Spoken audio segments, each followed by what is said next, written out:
ಒಂದು ಮಾತಾಡೋ ಹೂವ ಕಂಡೆ ನಾನು,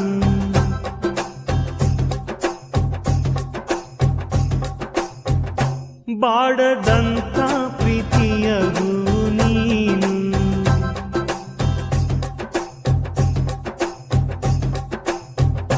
ನಿನ್ನ ಮನಸ್ಸಾಗೆ ಎಲ್ಲ ಬರಿಜೇನು, ಇನ್ನು ಇದಕ್ಕಿನ್ನ ದೊಡ್ಡದಲ್ಲ ಏನು. ನನ್ನ ಬಾಳ ಸಂತೋಷವೆಲ್ಲ ನೀನೆ, ನನ್ನ ಹಾಡು ಸಂಗೀತವೆಲ್ಲ ನೀನೆ.